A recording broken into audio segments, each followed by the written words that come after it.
Welcome to episode 87 of the Speak Your Piece podcast. My name is Ian McNaughton. Thank you for joining us. Today we chat with Maegan Beres of the Toronto Six and formerly the Boston College Eagles women's hockey team. We chat with Maegan about being drafted third overall by the Six and what she's looking forward to the most in the upcoming NWHL season.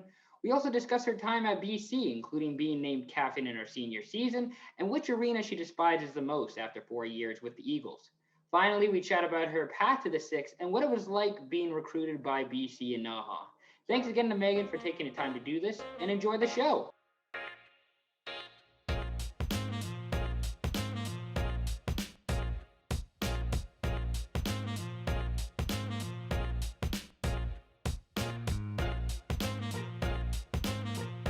All right, we are pleased to be joined by Maegan Beres of the Toronto Six. Maegan, thank you for taking the time to do this. It's greatly appreciated. It's been a little over 2 weeks since you've been drafted by Toronto. Has the feeling started to sink in yet? Like, you're now starting to believe that you're a member of Toronto after a couple weeks? Yeah, definitely. I think it was honestly just a super cool experience, and seeing the reactions online after the draft was definitely really cool and awesome. I wasn't really expecting any of it, so it definitely has sunk in. And I mean, the summer I feel like is flying by, so I'm super excited to join the organization and the team and get going here in the fall. Now, did you think you'd be going third overall? Did you think you go higher or lower? Did it even occur to you that you even go third? Absolutely not. I had no idea. I had been talking to the Six, and the idea was there, and I was just super excited to, potentially have the opportunity, but I had no idea where I'd be going in the draft. And yeah, so that was definitely a little bit of a shock. And like I said, it was a neat experience. Talk about that draft process, like beforehand. So you talked to Toronto. I'm guessing you talked to the other teams as well, and maybe Toronto's just like, we might consider. They left off with you. If we might take you for third, or it's been great chatting with you. We'll talk again soon. Maybe what was the pre-draft experience like for you? Yeah, definitely. I mean, there was just some preliminary talk. Nothing really about the draft. I don't think they could disclose any of that, but there's definitely interest there. They knew I wanted to play and be a part of the NWHL. So just some talk before the draft at the beginning of June, and then the draft came around, and it all kind of panned out. I had no idea, leading up to it, what it was going to look like. I really didn't get much information, and I don't think anyone does. So it was honestly just a surprise. Is there anyone on the Six that you're most excited to play with, or that you're on their team? Anybody that you're really looking forward to playing with in Toronto? Yeah, definitely. I think it's definitely going to be a new group of girls. I've never played with a lot of them, so just kind of going in ready to learn from them. And obviously they've played for the Six before, and in the NWHL as well. I know Soraya Tinker just got traded. She moved up to Toronto, so that's super exciting. And Leah Marino also just signed, and we used to be teammates at NAHA in Vermont in high school. So I'm pretty excited to be able to play again with her. What's the thing that you're looking more forward to the most playing for Toronto? Is it just the fact that you might have a normal season? Is it the fact that you get to be playing pro hockey? What are you looking forward to the most playing with Toronto? Yeah, definitely. I think there's something really big to be said about a Canadian team in the NWHL, and being able to play with the Toronto Six in the 7th season is definitely really exciting. And I'm excited to, play in front of all the fans here, and hopefully, we do get a little bit of normalcy and the fans can come out to the games this year. I think also one thing that's really big for me is I just want to stay involved in the game and grow the women's game for the next generation, so that the little girls that look up to us, they can one day dream to play in a professional league in North America. And so that's something that's really special for me. And I know that the NWHL is doing that. So I just want to, be a trailblazer and carry that on. You mentioned who you're excited to play with. Is there anybody you're excited to go against, or is there a team and a player that you're looking forward to play against in the upcoming season? Yeah, I mean, I couldn't pinpoint a specific player, but I think the Boston Pride, I'm excited to play against them, considering I came from Boston, and I know quite a few girls on the Boston Pride team. So I think it's going to be a great matchup, and definitely excited for them to come up to Toronto, hopefully, and then to make a few trips down to Boston and play them there. So You from Boston College, you played for the Eagles, you played there for 4 years, you're a captain in your last year. What was that experience like being recruited to go play for BC a few years ago? Talk about that.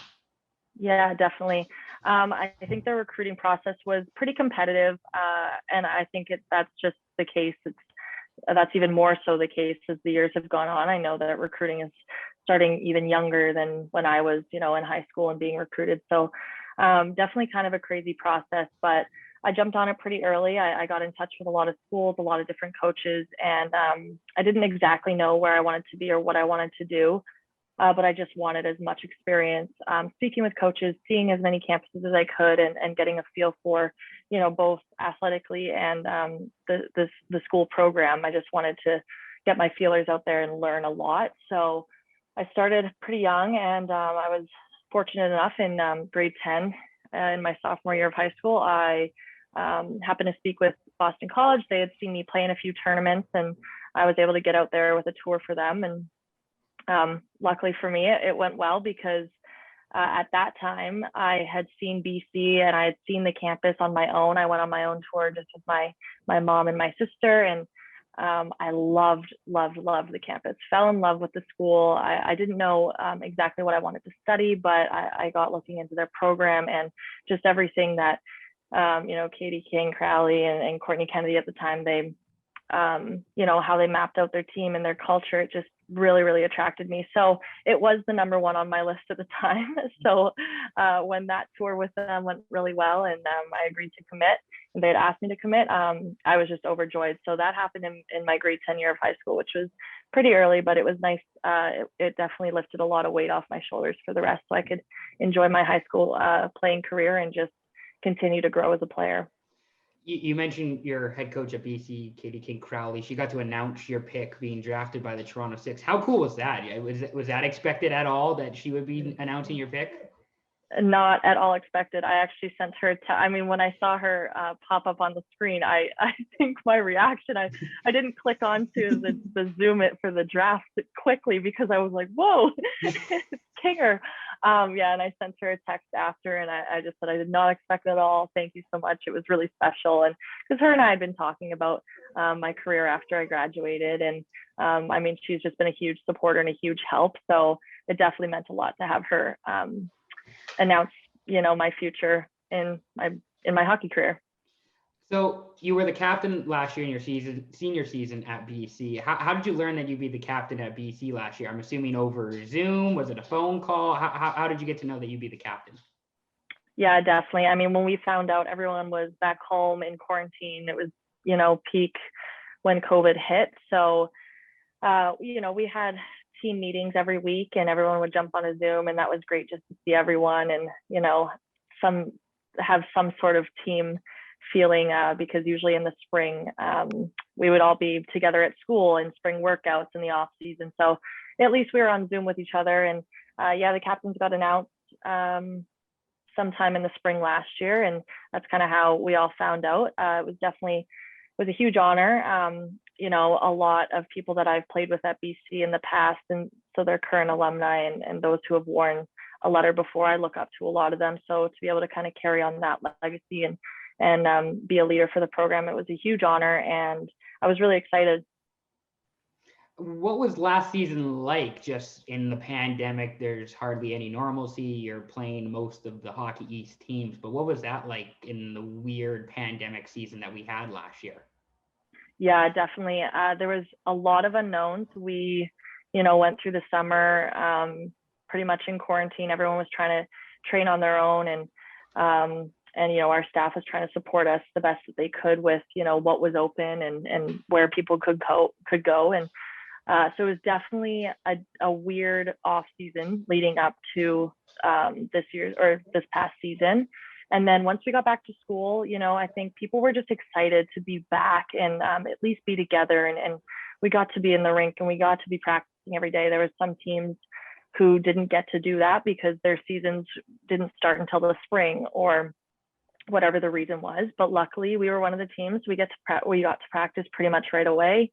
We got to start training. So even though we didn't exactly know when our season with games would start with the Hockey East, at least we were together, we were practicing, we were working on our systems, just like we would any other year. So that was definitely really, really good. And I think it helped us in the long run, because once our season did get announced and we got underway, we were pretty much ready. We were honestly so eager just to go. And, games got switched. Teams that we were playing one weekend, got mixed up. And I mean, we handled it so well. And I was really proud of the team, and especially our younger players. I couldn't even imagine what their, freshman or sophomore seasons this year looked like, because I didn't have that experience. And so like I said, I was just super proud of us, how we handled it, and definitely a weird, different season. But, we made it to the NCAA tournament, and I couldn't have honestly been more happy with the season that we put together within the circumstances.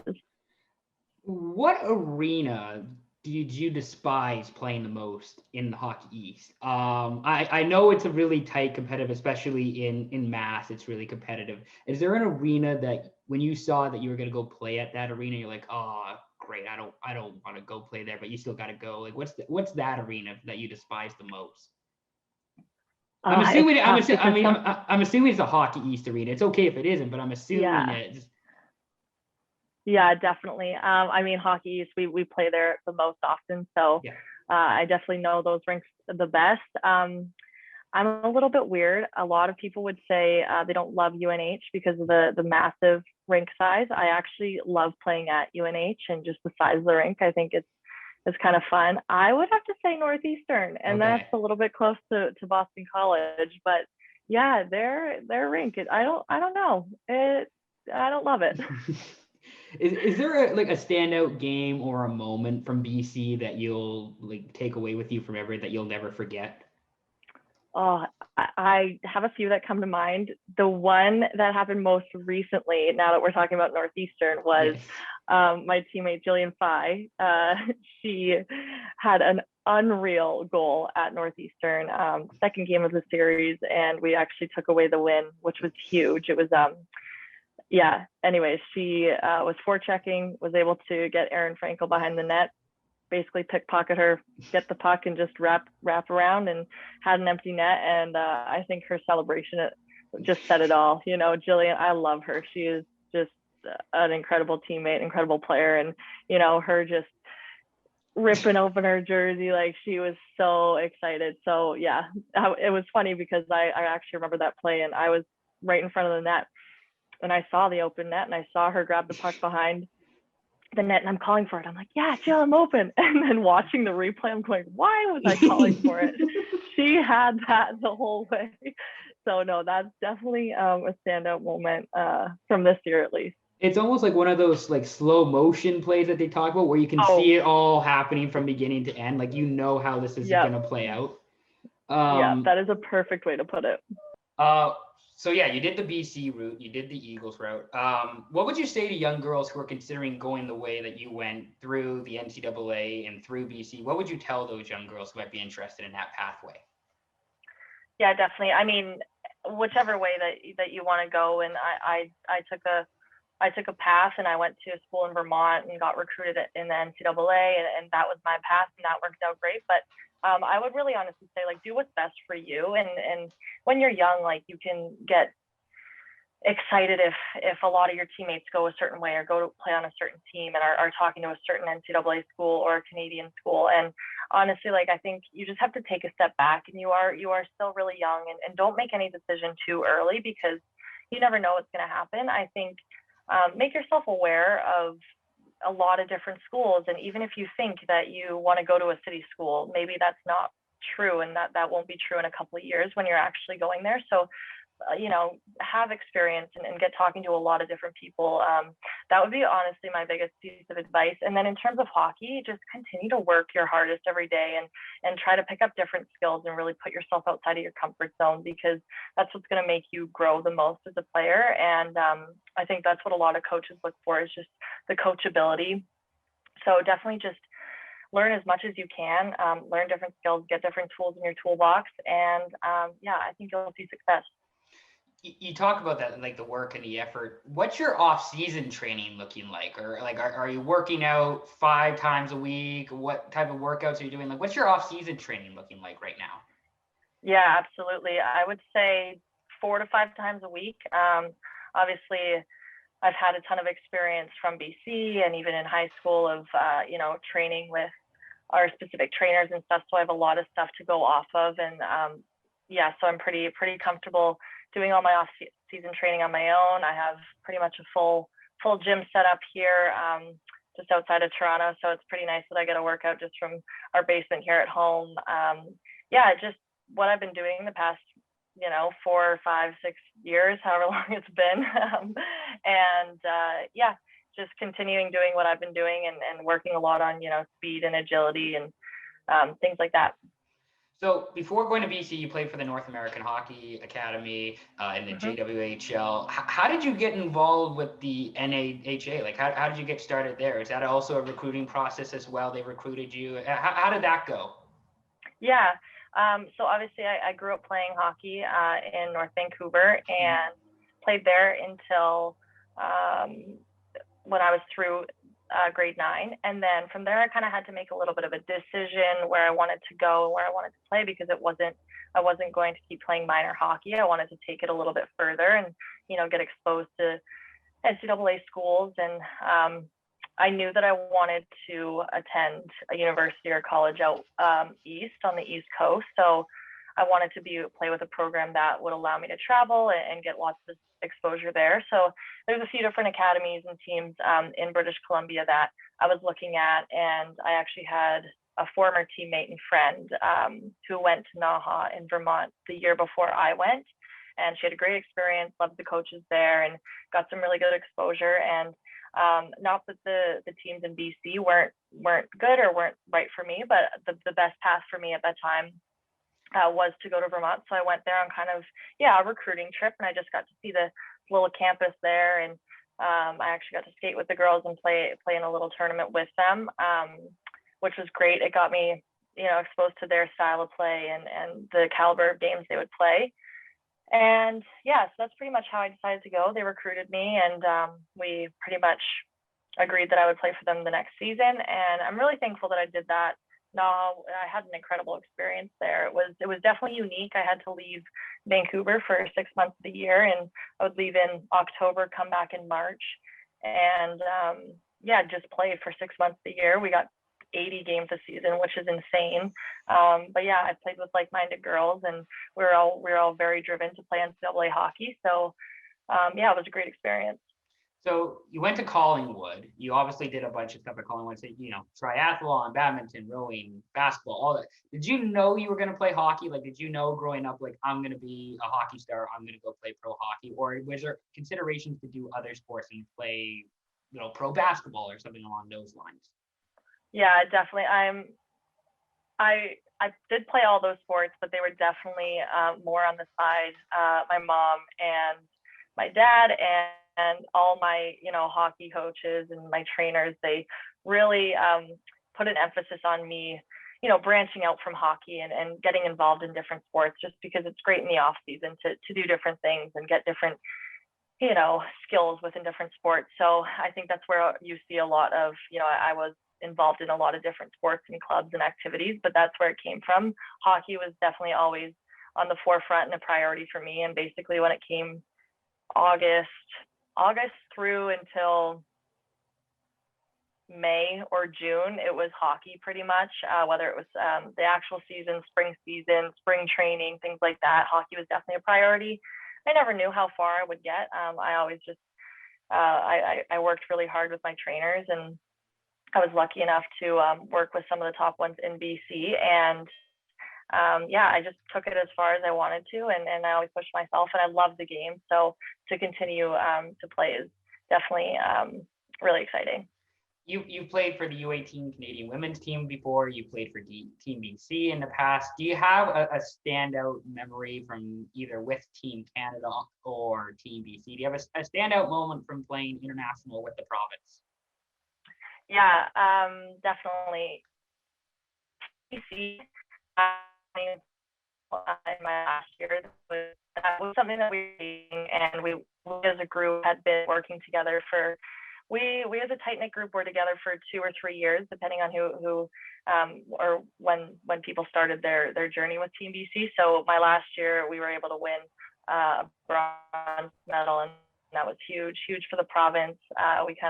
We put BC hockey back on the map there, so that was an incredible memory. And with Team Canada, I think it was just getting that international exposure and getting to play in the Czech Republic with Team Canada and just represent our country. It was something I'll never forget. And even the feeling of getting the call that I was chosen to represent the team and the country, I think that is a moment that I will really cherish forever. It meant a lot to me, and it made me realize how hard I had worked and how that hard work really paid off.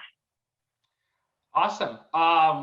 That's all I have. Thank you very much, Maegan, for taking the time to do this. This has been awesome. It's been greatly appreciated. Any final words before you head out and you get ready for the season? Hopefully we get a normal season starting soon in the fall with Toronto. Any final things before we head out? Nothing really from me. Thank you, Ian. It's been great. Yeah. Awesome. Thank you, Maegan. We greatly appreciate it, and good luck for the rest of the way. Awesome. Thank you.